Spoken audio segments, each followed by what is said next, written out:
Good afternoon, everyone. Welcome back to Fragrance. I have a new, interesting to me video for you guys today.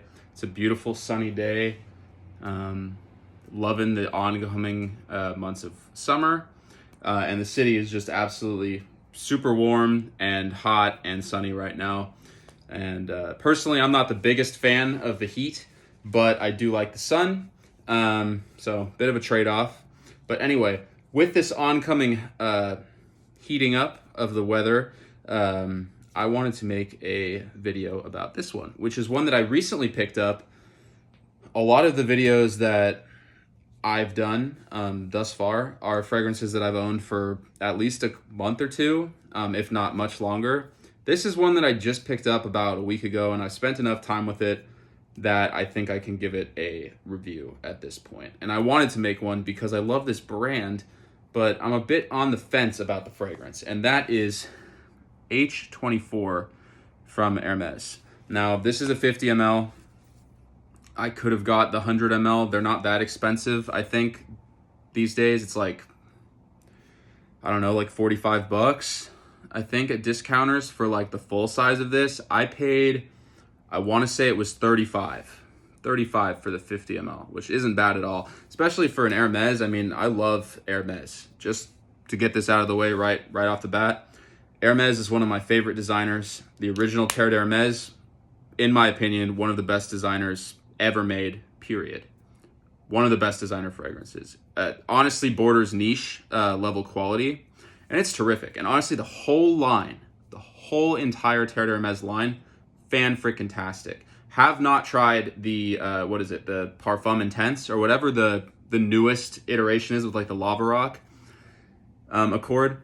I personally own the original EDT, the EDP, the Parfum, or actually, I don't know if Terre d'Hermes has an EDP, so scratch that. I own the EDT, I own the Parfum, I own Eau Intense Vetiver, which is, I believe, an eau de parfum, and I own Eau Givray, which is also an eau de parfum, and in my opinion, to this day, the best Terre d'Hermes flanker, period. One of the best fragrances on the market, period.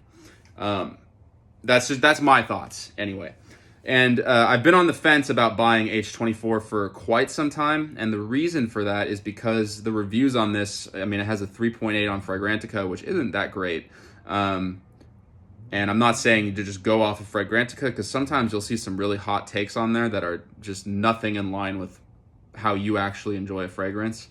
And sometimes it's just a lot of people wanting to talk shit for no reason whatsoever other than they feel like they got ripped off. And, you know, whatever. I've been there. I've been the person who does that. But anyway, I wanted to try this myself. I love the brand.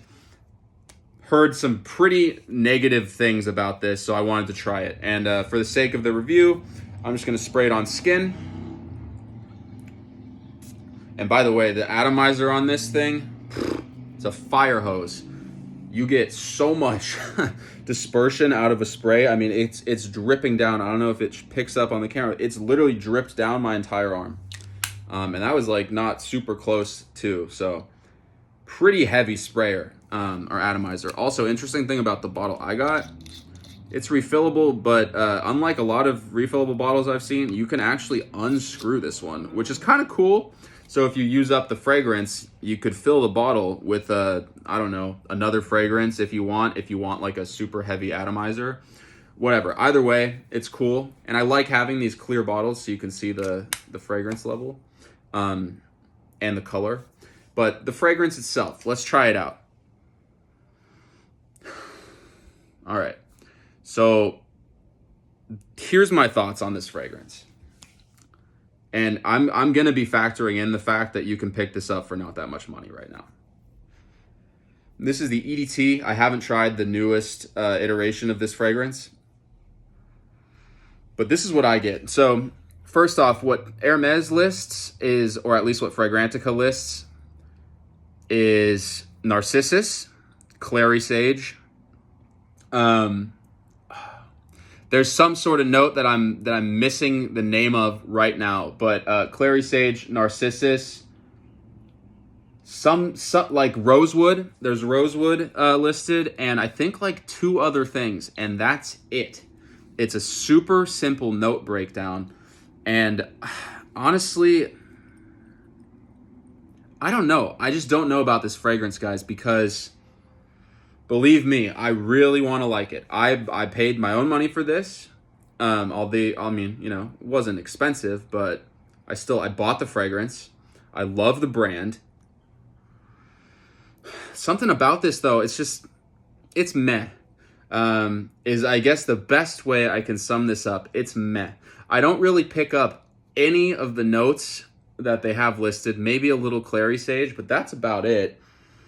I get some sort of citrusy pear vibe. It's not listed, but I absolutely get a pear note.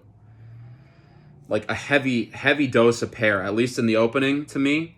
As it dries down, it becomes a more metallic, kind of green, woody sort of fragrance. But that pear is still there. It's a weird fragrance. It's not something I smell and I'm like, wow, this is like, you know, Terre d'Hermes. That I smell that and I'm like, wow, this is a fantastically done, fantastically blended, unique scent. I smell this, I'm like, it definitely is like somewhat unique. Like I gotta give it that. It's definitely doing its own thing. It's just this it's this metallic fruitiness. Somewhat fresh for sure. It's definitely got the fresh elements for it, making it ideal for warmer weather situations, which is why I purchased this to do a review of in you know, spring, summer. It's just, I don't know how I feel about it. Nothing about this wows me. Nothing about this impresses me. Nothing about this makes me want to wear this over other things that I have in my collection, other than the fact that it's cool to have, for me, to have another Hermes in the collection. Smelling it out of the cap, also, I get almost nothing out of the cap, which is kind of interesting because it definitely has a scent to it. Now, as it's drying down, even after like 2 minutes, that sweetness you get off the top, 100%, I'd say at least 80% dissipates, and you're left with a much more kind of woodier, metallic woodiness is, I guess, the best way to sum it up. It's definitely got some freshness. It's got a little bite. It's got a little bit of class to it. You could definitely dress this up if you wanted. It's just not really doing that much for me. I guess that's the point. That's the point and the end-all be-all of what I have to say about the fragrance. Awesome bottle. Kind of very cheap, but slight heft to the cap, but it's a plastic cap. Clips into place nicely. You could definitely pick this up by the cap, no problem. The bottom, you have Hermes, Paris, and then your information, EDT. Longevity on this, honestly, not very good. I'd say I get like maybe 3 hours. 3 hours of decent performance before it kind of fades to a really close skin scent. You know, all in all, not that impressed. I'd give this like a 5.5, maybe a 6 out of 10.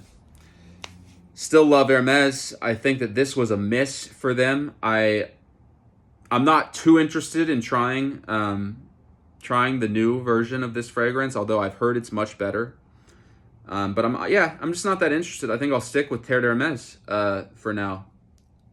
I think it's worth picking up if you're a really big fan of the designer and, you know, you're a fan of, you just want the bottle in your collection. I don't think the fragrance itself is anything to write home about. But it's not bad. It doesn't smell bad. So with that, I hope you guys have a fantastic rest of your day, and I'll see you in the next one.